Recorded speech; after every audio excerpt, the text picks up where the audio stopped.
I think government have to ask our employees to pay us well. Okay, I hear you. But I think Pumla can still share a word or two in regards to how best you can manage even with the little that he has, right? Yes. Yes. And you know what? People sometimes say that you people, you're far removed from reality. You don't understand what's really happening in us places where we are not paid well. Yes. And I do empathize. I know for a fact that there are people in this country who are not paid to their value or to the standard that they really should. I understand that. But you know what I always go back to? Number one, it's usually border riders. I know border riders with their own homes and no mortgage attached to those homes. A border rider rarely just rides a border.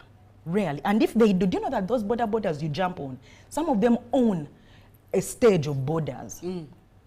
If you're in employment and you feel that this money is not enough, yet I'm literally spending on bare minimum needs. The trick is that live within your means, but as you do, try to expand your means. You cannot rely on, because when is the government going to come to your employer and tell them, can you please pay Mercy a little bit more so that she can earn more? Much as you, even that secondary income, you don't need it to start saving. What you need to do is start living within your means. And then as you build, try to expand your means. We were all born with talents, all of us. I'm an economist at the central bank, but I also engage in financial literacy training. And there are places I go to where I'm paid for it, you know. So that's extra income that I can earn, and I can just save that. And then I decide that my primary income will be for taking care of my expenses. This other side hustle, people are making soap. People are doing flowers, arrangements. People are go for these small baby showers. Because if you're employed, sometimes you don't have time to manage big businesses. People are good with their hands, tailoring. There are now many businesses these days that you can engage in. If you're sure that you've cut down your expenses, you're paying for only your needs, and the money is still not enough, you must get another source of income. Using your talent, not employment. Using your hands, using your God-given talents, so that now you can have a separate portion. And they are there. They are. Very interesting. You know, when we talk about savings, you remind me of a book of The Richest Man in Babylon. Okay. And it emphasizes that for every penny you receive, first pay yourself. Pay yourself first. Yeah. Pay yourself first. That's how you pay yourself first. Putting money aside for you. Yes. By the way, don't pay your car before you pay yourself. Before you pay yourself. Pay yourself, then pay your car. Yes. That is how it works. And that particular book actually emphasizes a 10%. That when you receive any 10%. Payment, even if it's 2,000 Uganda shillings, take off 10% of that 2,000 and 10%. Pay yourself. 10%. And then start thinking of expenses, utilities, and all of that. 0709602592 is the WhatsApp number for you to send your contribution on. And you did talk about investments, so let's dig deep into that. Okay. Research shows that Ugandans actually prefer investing their monies into informal businesses. A lot of informal business, either small business or anything really that is informal. Yes. But when it comes to big, strong, formal sectors like stock markets, that is a conversation that is foreign to Ugandans. Yeah. And it's hard to even invest in that. Yeah. How best, first and foremost, why do you think Ugandans fear investing in things like stock markets and prefer the easy, informal sector? That's mostly because, again, that is, people fear big things because they like to say, those things are for rich people, for educated people. There's a class. There is a class for those things. And why so? Because those people have educated themselves on stocks, on bonds, and maybe let's start from there. What are treasury bills and treasury bill bonds? Quickly. It's just a paper that the government, you become an investor in the government. The government has a budget. I've seen now people are preparing for budget, but the budget process has started. When the government says that our budget is going to be 2 trillion for the next financial year, the government, no government in the world can afford their budget 100%. No budget in the world. So what do? They collect money externally and also collect money domestically from locally. And it's the cheapest way is domestically, because if you borrow money or receive externally, it comes with a high interest rate, and remember you're borrowing in a different currency. So you pay back in a different currency that is usually much stronger than yours. So it's very expensive. So what government does is that it turns to Ugandans and says, people, my budget is 2 trillion, but there is a 1 trillion that I cannot afford on my own. So every 2 weeks or every month, I will come through Bank of Uganda and let you know what I need. And these are for development, by the way. No one is eating. That money is not being eaten, contrary to popular belief. So it's for doing things like roads, it's for hospitals, for healthcare, for education. That's really what it's supposed to be for. But it's mostly infrastructure. So the government decides that now, this month, I need 1 billion. So me as Pumla, all I need to do is go to a commercial bank or find a collective investment scheme, these unit trusts, and find out ask yourself, how much do I have in savings? And for how long am I willing to give it to the government? And what are the interest rates currently right now? You do the quick maths. Even if you have no knowledge, by the way, of finances, go to the commercial bank, they will help you. Where you have money, where you're keeping your money. If you don't have where you're keeping money in a bank, you can delve into the unit trusts. Just go and ask. And those are regulated, and they must be regulated. The banks are regulated by Bank of Uganda. The unit trusts are regulated by Capital Markets Authority. Just make sure they are regulated. And ask them, how can I invest? They'll give you all the information that you need. So now that we are educated, I find that Ugandans like to invest in, so let me just finish that off. So when you lend the government your money, you lend them your money for a period of time. Either, and it's stated, it's either for 3 months, 6 months, 1 year. Those are what we call treasury bills. Those are the short-term investments. And they have less return. The longer you give government money, the more higher the interest, the more money you get back. And then we also have 2 years, 3 years, 5 years, 10 years, 15 years, and 20 years. So the ones that give 10, 20 usually are big institutions. NSSF is a big investor in government securities. So those are really big institutions. So you'll find that individuals usually do the short term and maybe up to 5 years, or even 10, to be fair. No, so in other words, the longer term, 10 years, that's the treasury bond. Those are the bonds, yes. And the shorter term is the shorter bills. term are called bills, yes. And then stocks are different. Stocks is usually now in Uganda, we have the stock market. That one is usually Uganda Securities Exchange. The stock market is now, you buy shares in a company. People announce, I think one of the most recent one was it Umeme? I'm not sure. Oh, Airtel last year. Airtel, yes. Thank you very much. So a company will come out and say, and it's the same principle, this is my budget, but I can't fund it all. So I can fund 80%. I need local money to fund the 20%, and I'm giving at this rate. So you buy shares in a company, and you can liquidate at any time. Whenever you want to liquidate, you can sell off the shares that you have. So people prefer to invest in things like land, in businesses, because they are tangible. This money looks like air. You don't know what's going to happen. And then there is a fear of the regime. People are always asking, what if the regime changes? What if something happens? They like to take us back to a time when a former president devalued money and cut off the end zeros, which happens. But guess what? It doesn't matter where your money is. As long as the regime has said, we are cutting 3 zeros, it affects everybody. It affects everyone, regardless of where your money is. Even the value of that land that you bought, it doesn't stay the same. Even the business you've invested in, it doesn't stay the same. It cuts across. But it is safest in the hands of the government. Those are for bills, and for stocks, it is in hands of the private sector. But it's just more, we just need to educate people that investing in government securities, those are the treasury bills, bonds, and then also in the stock market, they are regulated. For as long as you're regulated, it means whatever happens, you can seek duress. People get their money back. You know, land is great, real estate is great, but it's highly risky.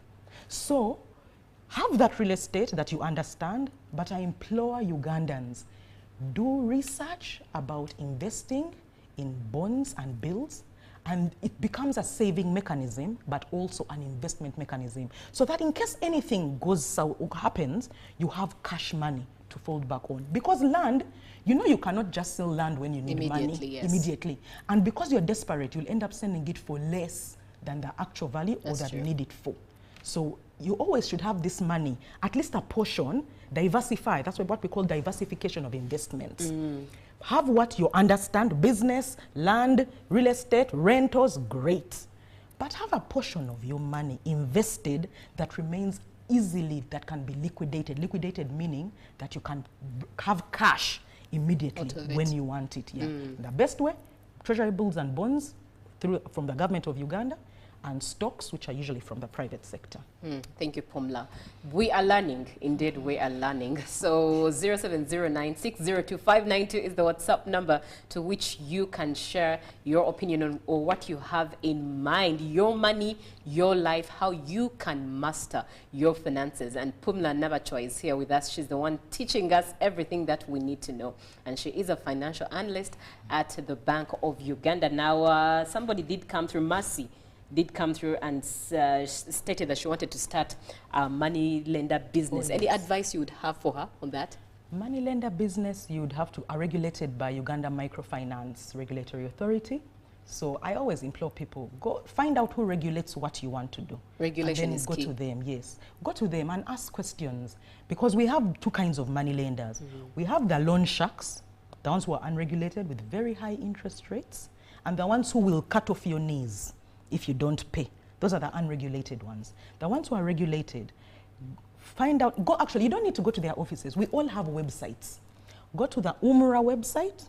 They have all the criteria and requirements that you need to start a money lending business. Any financial service, by the way, you'll go, and if you don't find what you need, you can pick up the phone.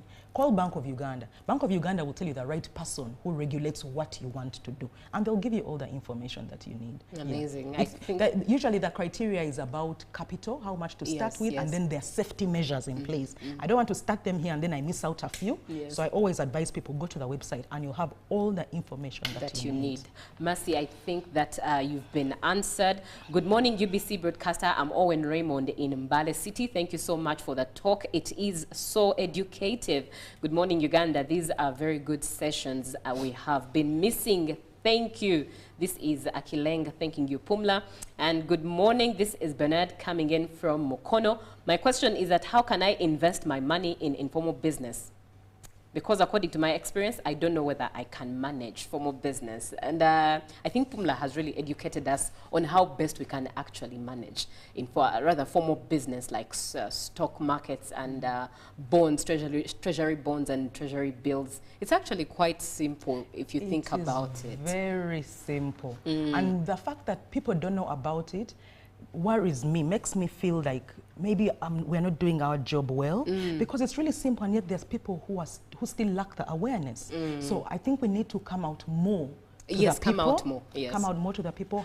And thank you for this. Have more sessions like this that just tell people what to do. Guys, go to the commercial bank. Go to the commercial bank. And if you fear commercial banks, they are unit trusts.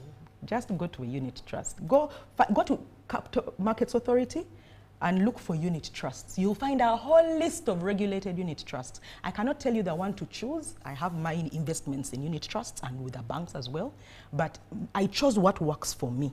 You know, they have different services and products. And products that they give at different rates that they give. So you find the one that works for you, and just invest your money. Give them your money. And for as little, so the commercial banks, what you need to have is as low as 100,000 Uganda shillings. For most unit trusts, it's 10,000 Uganda shillings. Wow. And you can put in the money whenever you want. They're even now on the phone. You don't have to move anywhere. You can load that money using mobile money and Airtel money straight from your phone, transfer from your bank, or if you already have money on the phone, you transfer straight to your account that's going to fund your formal business investment. And you can keep track still. And you can keep exactly. Yes. You can keep track. You can follow every day your money earns more money. And you can follow every day and see, yesterday I put in 50,000. What has my 50,000? And actually, if you think about it, it's in the informal sector, especially a business, you have to be present to supervise it. That's a cost, time cost. While for the other end, everything is done for you. All you need to do is to swipe your phone and supervise. Staying with investment, how do you distinguish between a bad investment and a good one? The biggest issue, okay, there are different types of investments. They are good and they are bad, great. A bad investment that I find usually Ugandans find themselves in are get money quick schemes. Anything, there's a saying I like to use, I'm sure I borrowed it from somebody, but I can't remember who. If it is too good to be true, it most likely is not. Yes. If it is too good to be true, it is not true. So any business or investment, any investment where someone comes to you and guarantees you ridiculous returns, high returns, especially in a short period of time, red flag. Red flag. If anybody, if they are not licensed, if they cannot show you, whenever someone comes to you with any business idea or any investment plan or anything, you hear someone talking, ask them who regulates you, who licenses you. We like quick money, and quick money is usually a sign of desperation or poverty in a place. When people are okay, unemployed and fine, people rarely fall for those schemes. But when people are struggling financially, they become vulnerable to these schemes. They take chances. They're like, I have my car, 2 million here. You've told me that if I give you this 2 million, I can get 10 million like in a betting. month. Yeah, it's like betting, Yes. you know? It's like betting, and you don't know what you're betting in. But betting is regulated, you see. If something is regulated, licensed and regulated, it is okay. If it is not, and the issue is that it is up to you to do your due diligence. Nobody is going to come shouting with a mzindalo everywhere we go that these ones are not regulated, these ones are regulated. It is you, the individual. We like to blame government and other regulators for not doing their job. But what about our individual responsibility? So unlicensed, unregulated, or unclear regulation, red flag. If anybody pressures you, people who pressure you to invest, pressuring you to invest very quickly, is usually a red flag. How do you know it? When they tell you it's okay, take your time, and they give you pieces of information. Like how I've come here and I've told you, go to this website, go get more information. Go come to Bank of Uganda, get more information. If I'm not showing you where a building is that has, and you know, okay, these days maybe there's a lot of online, you can do things maybe online. People are now investing in this cryptocurrency and they don't really understand a lot about it. So, but people just put their money. And I can't say anything negative about cryptocurrency, but you have to understand that there are risks. They are high risk. And high risk does not necessarily mean a bad investment. It just means be prepared that you might get high returns, but you might also lose the money that you even invested. Yes. Yeah. So I would say those are the ones I would say. Good investment, it should be regulated. And even if you do not like even land, if you want to do real estate, if you want to buy land, there must be a process that you follow. There is lands. Go to land office and find out, does this land have a caveat? Can this land be bought? Does this land have any encumbrances? You know, real estate is regulated. So in whatever business you decide to do or not to do, just make sure it's licensed and know who the licensor is. That's it. For me, that's my 2 cents on investment. Alex here says, I'm Alex Franco from Luzira. I have a savings account with a bank that you've mentioned, but monthly deductions is too much. Now I'm saving for the bank and not for myself. Yeah. But Pumla did share that banks usually offer a lot of products, and usually what you save on your savings account should be your expenses money, and then with the other products, it could be that actually don't even have deductions on there. Could be your actual savings for investment, for dangerous times, things like that. We are talking finances. It's your money, your life, how you can master your own finances. Let's talk about loans.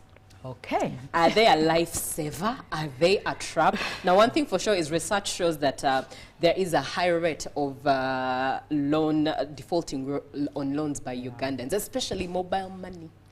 Yeah. Which is the easiest access, right? Yes. What are some of the worst reasons to take a loan? Uganda, we have this problem called Bananda Babatia. Actually, not Bananda Babat. It is, we want to be perceived in a way that is not really real. We want to, we try to elevate ourselves, and we want people to see us a certain way, because we all know that people who have more money or seem like they have more money are treated better. In life, we can't even pretend about it. So we elevate ourselves. Me, Julie, and Pumla, we hang out together. You see Pumla going to this bar, popping a bottle of champagne. You want to do the same. You don't know my income status. Maybe you do. We may even work together. But you don't know the other things I have that might be backing up. Or how you even manage. Or how I even manage, yes, my finances.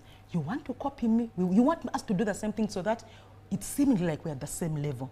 So I've seen that people take out loans to fit in an income bracket that is not theirs, to keep up a certain lifestyle. One of the worst reasons, keeping up appearances, the worst reason to take a loan out for is to consume, regardless of what you're doing, to consume. Consuming in things that are not appreciating in value, consuming in things that are not going to generate income for you. If there is something that you should live with today, if you've not got anything from what I've told you today, get this. The only reasons that you should borrow money, there are three things. Number one, to borrow to improve your financial position. You can borrow to improve your current financial position. As long as what you're borrowing for is going to improve your position right now. Throw more light on that. Improve your position means I'm a farmer. I have realized that I need to commercialize or to add value to my product. So I need to improve my yields. Now, whenever it floods or whenever it's too hot, I'm not able to, my supply, my harvest is low. What do I decide to do? Maybe start irrigation. But irrigation, investing in irrigation, buying the equipment is not very cheap, especially depending on your acreage of land, because most Ugandans rely on the weather. Then we have no food when it's very hot, or we have no food when it's raining excessively, because we rely on the weather. But you might say, I want more return today. I don't want to be affected by the changes in weather. Let me get an irrigation system. So you're investing, it might be taking away from now, but to improve your financial position. That's number one. The second one, I had said earlier, only invest in things that appreciate over time. So real estate is one of those things. But again, as you invest, be getting that cautious, loan. yeah, be careful. Because people, I've found, and this is not just in Uganda or Africa, but it's more in places in the less developed world. We usually take loans from places of vulnerability, not clarity. We don't take loans after we've thought about it. Do you know, to take a loan, you must need a minimum of 1 year to think about what you want to do, to think about your repayment plan, what the interest rates, processing fees, to have all that, to go to different banks or different financial service providers to find out what they're charging and what the differences are and from who you can actually get the loan. We usually go to borrow when we are desperate. When you're borrowing, when you're desperate, you're more likely to lose money, more likely. And they're going to come for your house. They're going to come for your security. They are going to take that farm that you've invested in. They are going to take it. So don't borrow from a place of clarity. When you've thought out, you've ticked every box, yes, I can pay back the loan, that interest rate is fairly okay with me. I have gone through at least 7 financial service providers, and I have seen this one is the one who I can work with best, or who has the more manageable interest rates. So people just go and blindly, and they put on you a loan and an interest rate, and you can't pay it back. You can't. So now what are we doing? What are we doing? Defaulting. Defaulting. Yes. The third one of why you should borrow money is to protect a financial future. This can look like education. You know, you can invest in your education. You can take out a loan for something you need to study now. But again, you must be cautious about how expensive is the loan. Education is where I like to start with, because I have seen people fail to progress academically because they don't have money. But you have to know, who am I borrowing from? SACCOs are a really good place to borrow money from because they are much cheaper. They are cheaper to borrow. So you join the SACCO, you have your money in, and then you can borrow against, you know, they are much cheaper found than many other providers. So education is one. Another one is, if my future is, we have these platforms now of where you can, actually let's talk about taking a loan for, and again it has to be a fairly cheap loan. If you're going to have land, if I'm going to get a loan to buy land, again, it must not be an expensive loan. I buy my piece of land, so it's taken away money now, but there's going to be a point in life in my future where I can pay back that loan and my future is now protected, and those of my children. Now the property is mine because it has appreciated in value. That is 100% guaranteed. And I've finished paying off the loan, and I can use that land for something that can generate me income, or I can sell the land for more money than I paid at that time. So when you're taking loans, you must be very careful, very careful. These mobile money apps that you mentioned, Julie, they are useful, but their high interest rate, remember they charge interest daily. That's what people don't realize. And they are very high, and their repayment periods are very short. That's what makes them dangerous. Now, like I'll tell you even the truth, before I came here, I was looking at my phone and I got a message, because I use the apps, I use those mobile apps, and I always pay back. And I get money for emergencies. If I literally have an emergency right now, and maybe I cannot access money elsewhere, and I need that money now, I will get off the money. But I must know in my head, how much can I repay at what price? You must ask. Again, don't borrow from positions of vulnerability. Borrow from positions of clarity. Those mobile app loans are very expensive. They have a place in our financial ecosystem, but they are expensive. So if you're going to use them diligently. Use them for only and only emergencies, not for daily spending. So that's for loans. I think that's what I can say on it. And pay back, guys. Why don't people pay back their mobile app loans? Then you tell them, on which number can I send you? That question of which number can I send you should stop. Because they say, if you send on MTN, I have a debt there, you send on Airtel.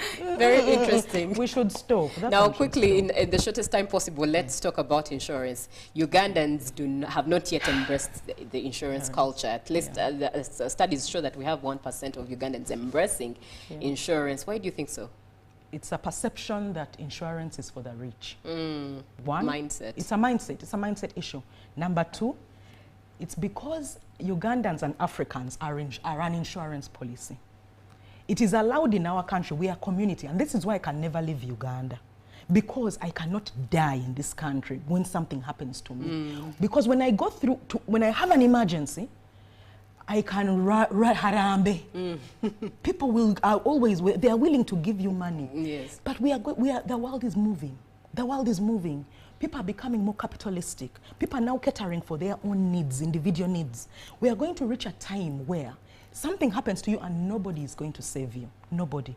So that's really why we're not doing insurance now. But I see insurance companies now doing a lot more, creating more awareness, and they're doing a great job, because we need insurance.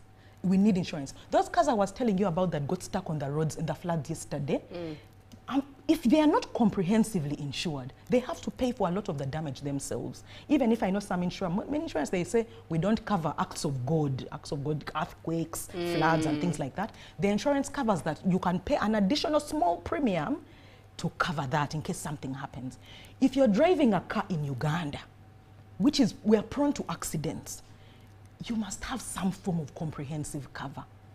So that in case anything happens to your vehicle, yes, you don't have to, you don't start from zero. So I think we are just not doing insurance because it's an issue of, we don't understand the products and some of them are not relatable. Julie, do you know that we have, just before the loans part, we have insurance. You can get insurance on your phone. Border riders can get insurance on their phones immediately. Car drivers can get insurance on their phones. So also I think we don't know where to get it, yes, and maybe the products are not relatable. I've seen a few great products. We even have hospital cover stays. When people fall sick, you can get insurance for that. Funeral services, instead of Mabugo, sometimes Mabugo is not enough, but there are insurance covers that now have funeral cover. And you pay little money. Then when you die or when somebody, it's covered entirely. You don't have to, now if people give you Mabugo, it's for other, you can use it for other things. So I think maybe people are not aware of the relatable products for them. Which is still a knowledge issue. It's still a knowledge issue, because I agree some of these products are for the rich, some of them, yes, but there are many products that they also have which are for Muntu Wawansi and everyday living Ugandan. Well, Pumla, we shall definitely have to have you back on this conversation about finances, and I can see a lot of your comments coming through. Thank you so much for watching the show, but allow me close with this, which is a vote of thanks to you, Pumla. Thank you for the show on financial literacy. I'm really happy about Madame Pumla. She has explained to me very well about saving. Thank you for the show. This is Muhumure Apollo in Chireka. That brings us to a close on this conversation. I really look forward to having Pumla back here, because these finances is a conversation that you can never dissolve in just a short time. But Good Morning Uganda does continue. Ruben is coming up with JMU Sports.